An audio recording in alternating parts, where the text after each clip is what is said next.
Hello and welcome back to the Japan Championships Tokyo Area 2 Championships. My name is Atrocious. You can also call me Jake. We've got the top 4 round in this one. As you can see within the top 8 bracket, what is left within the top 4? Looks like 3 Doflamingos and 1 Marshall D Teach, so could be a lot of Doflamingos here in the future. You already know what the matchup is, so I won't spend too much time theorizing what it is, but I appreciate you joining me in this championships. We saw Anel win the Area 1 championships, not present within the top 4 of this one. Couldn't make it a repeat, but it's going to be an exciting one. And before we do too much else, just want to let you all know that I'm not the official live stream. I am just making my own English commentary of these championships. So if you want to watch the official live stream, make sure to go check out the link description below. It's got the official one there if you want to listen to that. And before we get too much further, let's hear from our sponsor. Thank you so much to Nengarden for sponsoring this video. I'm sure you've heard of Nengarden before and maybe seen some of their designs on different social medias. Their Gear 5-1, arguably their most notable design. I love this one. If you're preparing for OP09, they have plenty of designs to match your favorite decks, including their new Joker design, right, in 2 different variants of full color and this sleek black and white, as well as a beautiful new red-haired playmat and their stained glass 4 Emperor's mat. They've also got plenty of playmats of other mainstream series that you know and love, including Don, a great one as of late, Chainsaw Man, my personal favorite, of course. They've got a huge deal right now where they are giving 25% off with this code HOLIDAY25, and you can save 5% off on your order if you use my code Atrocious. Combining those 2 codes together saves you 30% off during this holiday season. Use that Christmas money, especially while there's a discount on those prices, and make sure you don't miss a beat. So Doflamingo versus Blackbeard, right? Doflamingo, although may not be able to use on-play effects within this match, still has the ability to swarm the board fast with 5,000, 6,000 power bodies on the back of its when attacking leader effect. It's proved to be super strong and arguably the best deck in format at this point in the meta. Going to be facing out against Blackbeard. It looks like Blackbeard, a new mainstay within black decks in the OP09 meta, negates on play effects, right, with its activate of trashing. It could be difficult for Doflamingo if they can't get going within being able to blind flip into the right character on the field. It's going to be an interesting one. Doflamingo starting out with some searches and some reordering, right? You got 2 Pironas and a Sengoku, as well as a 4-drop Gecko and 4-drop Law. So no Jinbeis in here. You probably don't get that Jinbei effect anyways. And with all of these on plays, we're going to see exactly how it goes, especially if the Doflamingo goes second in this match. If they go second, probably not seeing on-play abilities the entire match. The Blackbeard, though, does have a full lead stage on their hand, as well as a Doc Q finger pistol, right? A great card from EBO that is included in every single version of this deck that I've ever seen. Jesus Burgess, a great 4-drop that has done so much damage in these tournaments since its release in OP09, and that wanted poster 10-drop Blackbeard looks so good. Doflamingo winning the first place spot and going first in this match. Going to be exciting to see how he does, and with that first spot is going to go ahead and use Pirona. Usually a lot of people will use Sengoku, but since you're not going to have on play abilities through the rest of the way, might as well gain the information of what is at hand for you in this one. And Gravity Blade's a great card to be able to get. Jesus Burgess can't be KO'd by effects in the game, but being a 4-cost, right, and only being a 4-cost in the match, Gravity Blade is a great way to counter those big giant bodies and arguably not being able to find them through the rest of the game. The 2-drop is going to be Doc Q, and Doc Q is going to go ahead KO that Pirona. Going to pass off the turn after trashing the full lead stage to give no on play effects. Now the Doflamingo is going to be at 3. Dawn is probably going to swing at this .Q, right? Going to want to take it out. You don't want to leave that around too long. Maybe thinking about taking that knockout right there. And with that leader effect, is going to go ahead, play that Jinbei, takes out the .Q. Blackbeard still being at 5 life, but if you leave .Q on the field, that leads to a lot of problems as he continuously clears out your character. So drawing off of that .Q, now going into the turn, does have a stronger right there in the hand, and I believe has a 5-cost Kuzan as well, or maybe got the 5-cost Kuzan on the draw, and then on the draw for turn, right, got the Lafitte. Remember that .Q has an on KO effect of drawing a card, so even in battle, right, you need to draw off of that. So could play the Lafitte in this turn. You are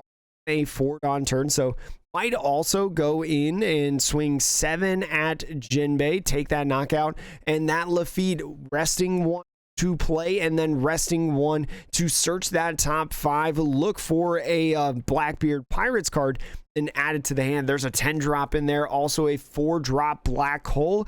Could be nice. Is aiming for the .Q. Maybe wants to play that in the coming turns to help KO different characters on the field, and that's exactly what he's going to do. Get that .Q. Can't play it on this turn, but is going to have to pitch a card for that leader effect, and is going to pitch the 10 drop. So interesting to see that 10 drop go away. Such an important character, not really wanting to see it in this matchup. So what is he going to do? Does find a Jozu in hand, which is really nice. So Gravity Blade and Jozu, great cards to be able to get. And so with that, Dawn is going to go ahead, play a Perona, play a Law. Can't do anything with those, but is going to just establish bodies, right? That .Q is going to probably be directed at the Perona. Do know they have it in hand. And if it's directed at the Perona, it's not KOing the Law, right? So gives you an opportunity for some potential survivability within this turn. Drawing another Burgess, may start playing these Burgess down after playing down the .Q maybe. Could also get another Lafitte in this one. Is going to go ahead, take the first life. Another Jozu right there. Going to be nice to get back-to-back Jozus in that .Q. Is going to go ahead, hit that Perona, take that out. And the Finger Pistol, going to mill 2 cards and KO that Law right there. So great job being able to continuously clear the board. You running out of cards in hand, though. That's the thing about not playing the full lead stage. Maybe another reason why they wanted to get that .Q, and gets the Burgess in the trash. You may be wondering why the Burgess hits the trash, but with that 5-drop Kuzan in hand, going to be able to revive that Burgess, bring it back onto the field, and also draw a card on top of it. So kind of maximizing the amount of cards that you can get in your hand. So resting all of the Dawn maybe, or at least 6 of the 7.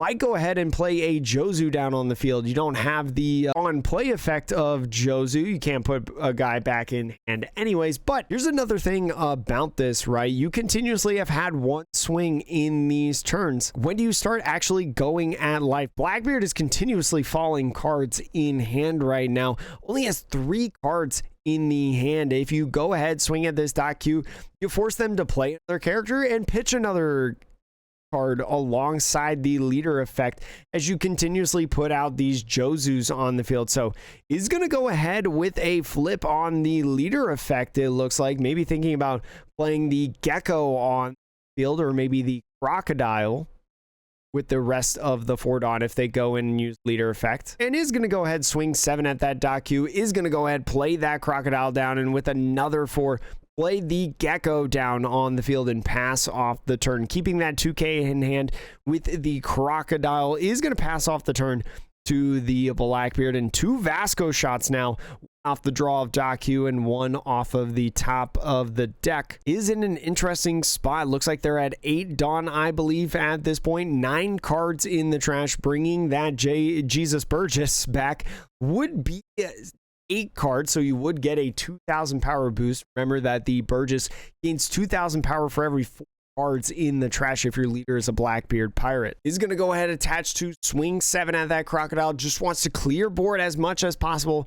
Is going to go ahead and rest 5 now for that Kuzan. Kuzan going to be a nice card with that activate main. Gonna draw a card and bring back a 5 drop, I believe, less on the field. And so Jesus Burgess is the card, drawing another Burgess in the hand. So if they can spend the next couple turns playing a Burgess, might bode well for them, but pitching one off of that leader effect right there and passing off the turn does have one Dawn left open. Not really anything that's going to happen, right? Don't have This Is My Time. Start going ahead and playing the Jozus now. At this point, you do have a Gecko that survives. When do you Gravity Blade? That's going to be the real question within this match. Do you wait for another Burgess to come down on the field, right, to get maximum value on that guy? Or do you go in, you use it now, you get rid of the one, and your Gecko essentially is going to at least live, potentially battle, right, or not take a life? Still many effects within the Blackbeard that could get rid of that 4 cost. Is sitting at, I believe, a 9 Dawn turn right now, so would have 3 Dawn left over. Maybe thinking about how much they go in and swing, right? Do you go like 6 on the Jozu and then 7 off the leader effect, right? After swing 5, the Gecko gonna swing that 5 first. Maybe try to do a blind flip at this point. I wouldn't mind that. And it's thinking about countering on this, right? You would be able to counter out of one, not the other swing, though, if it comes at you. So really mitigating how much life you actually take within a single turn. So think about the different possibilities that they could play. And is going to go ahead, pitch that Vasco shot in hand. Put 2 on the lead, is going to go ahead, swing 7. It is a Jinbei, so body on the field. You love to see it. You can't use any on play effects after they take that life. Play the Jozu. Now you've got 3 bodies on the field, especially with those flips. You're being able to swarm the board a little bit at this point, and we'll see if another Burgess comes down. So a Kuzan coming down, so 10 Dawn now. Able to play a Burgess while also using Kuzan to bring back a Burgess that you pitched off the leader effect. That might be very nice within this turn. And then maybe use Full Alert to go ahead and cycle a little bit within the turn, but goes ahead, just uses leader effect, I think, to get another card within the trash. Maybe wanting just that extra 1,000 on the Burgess, I think would be 3,000 now. So it would be an 8,000 power swing at Jinbei.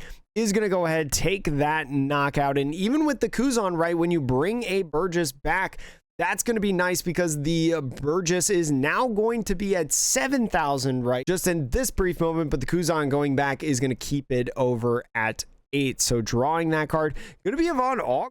So Von Augur would have been a lot nice earlier in this match, especially in combination with your Dot Qs. What are you going to do with the rest of the 5 Dawn? Is going to go ahead, swing 8 at the Gecko, decides not to counter, play a Vasco shot right there, and pass off the turn after you full lead earlier in the turn for the leader effect to power up the Burgess. Now Gravity Blade potentially online, right? One problem that you do have, the Gravity Blade, though, if you decide to go ahead and use it, is you wouldn't be able to play any more characters down unless you find one off of this flip right here, the leader effect. So maybe you go in with the leader effect, try to find out what you can do. Maybe then you go in and play Jozu potentially. But if you get a character, go in with the Gravity Blade. Gravity Blade, these 2 Burgesses right now would be so nice for your game plan, but is going to start out swinging at least with that Jozu. Goes in with the flip on the leader effect. 7,000 power,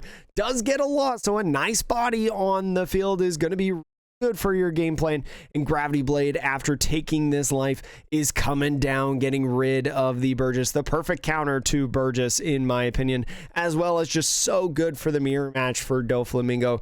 A great card to have that you definitely want so long as Doflamingo is around. So does find a couple 2Ks in the Strongers, right, but only has a Vasco shot on the field to be able to attack. We do find a 6 cost Liberation at this point. Can't exactly use Liberation. Would be really good against the Jozu, right, that's on the field, but you have to have 2 or more characters less than your opponent with Vasco shot on the field, right? Not opting to block with him on any of these swings. Now have only 1 less character than your opponent. So a tough situation. Liberation here would be so good, right? Being able to KO a 6 cost or less and a 4 cost or less. The original cost is perfect for this situation if you were able to get it off, but Now you have to regroup. Now you have to try to figure out what the best game plan is here or there. Do you leave these characters alone, right? Maybe play the Liberation on the next turn, or do you go in with the Burgess, try to establish more bodies on the field? Definitely a difficult spot if you're the Blackbeard now, in my opinion. At 2 left, Doflamingo kind of had control of this game up to this point, especially off the backs of that first Perona that we saw in the game. Set him up for a great game plan down the line, picking up the Josus, picking up the Gravity Blade, right? Has just been so good, especially in those early turns, without giving information to the Blackbeard. Has just walked right into a lot of these plays. And so is going to attach to lead a swing at the Josu. So this is 6th on, I believe, and making it an 11,000 power character. You do have some counter in hand. 2K, 2K, 1K would get you out of it, and that's exactly what happens. Mihawk, Crocodile, Sengoku is going to be able to get a lot of counter down and get out of that swing. The rest of the 4 being with the Burgess. Gonna have to pitch one off of the effect is probably going to be Von Augur, right?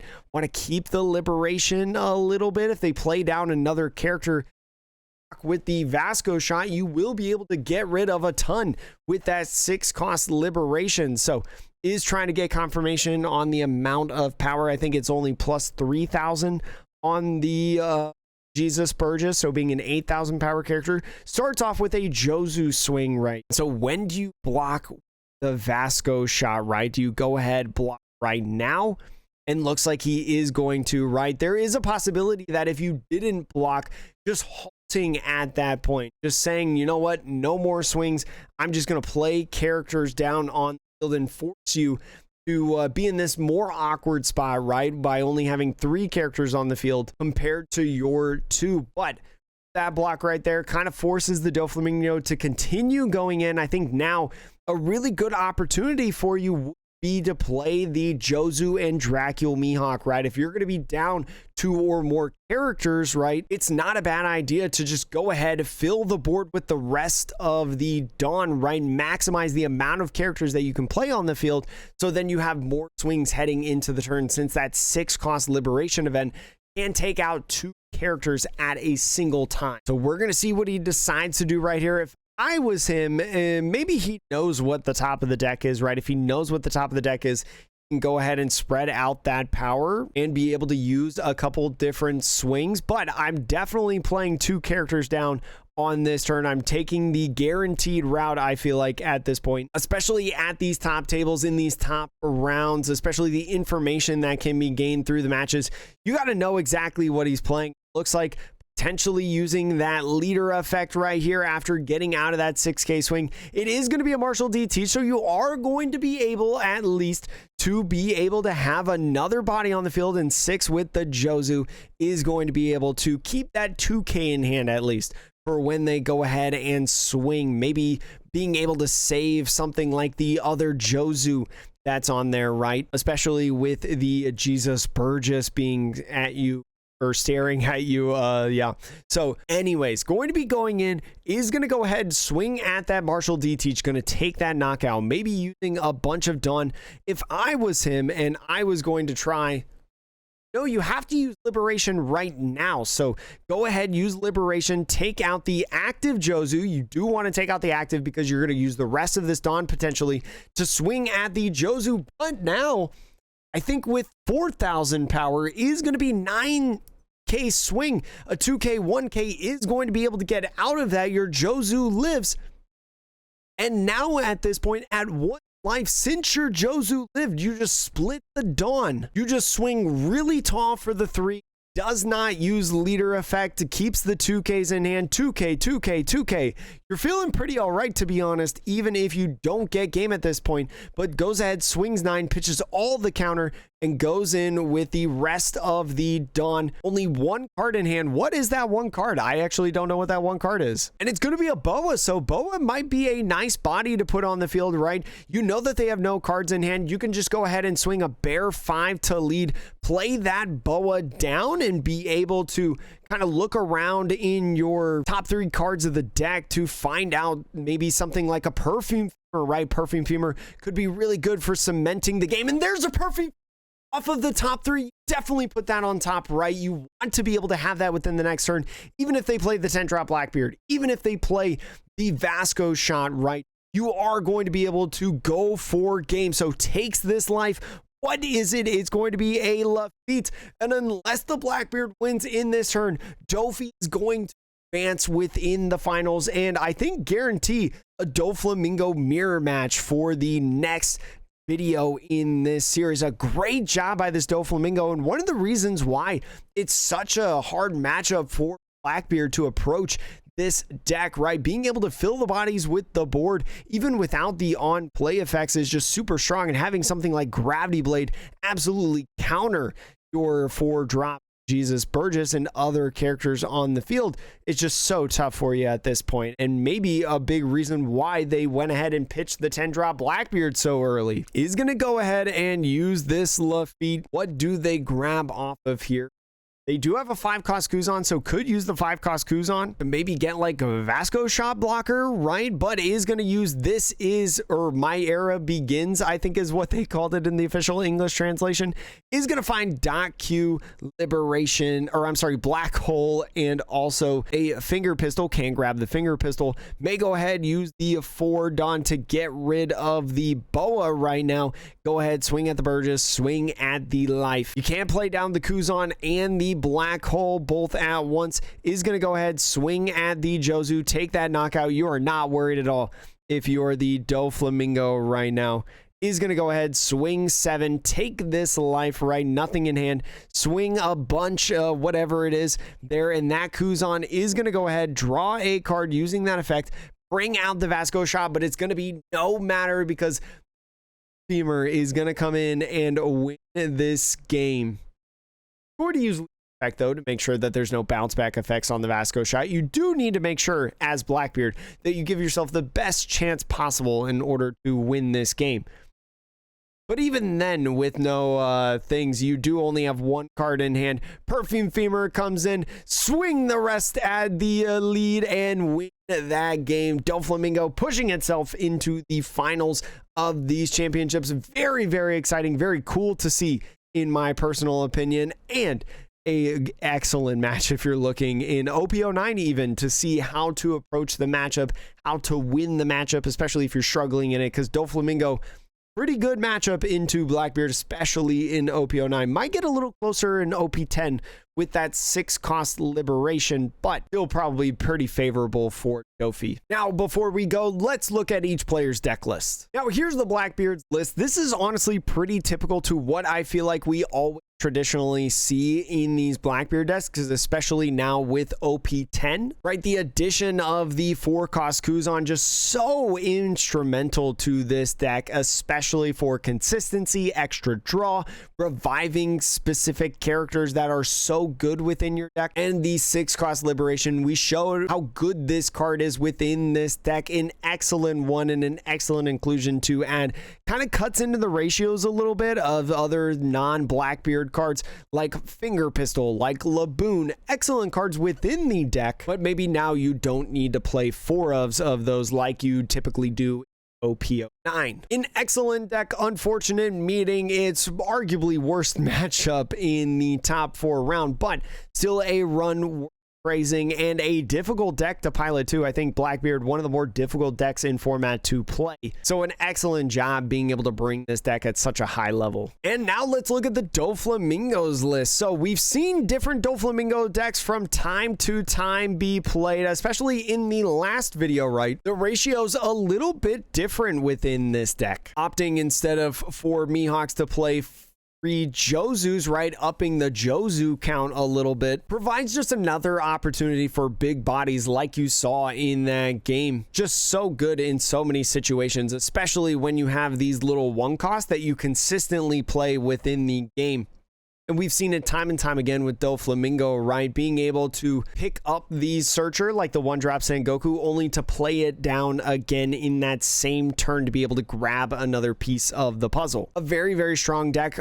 I consider to be the strongest deck in the format, even in the OP10 meta, has just continued to be a super reliable, super consistent, and super flexible in the game plan that it wants to execute. But that's going to be all for this video. Thank you so much for watching. Remember that we have the championship round coming next in this tournament. I gotta actually see what the matchup is and give you all a sneak peek. Oh yeah, it's a Doflamingo mirror. We already knew that actually, so I don't know why I'm going to look. But anyways, thank you again so much for watching. Hope you enjoyed this video and hope to see you soon in the next one as we continue on within these championships.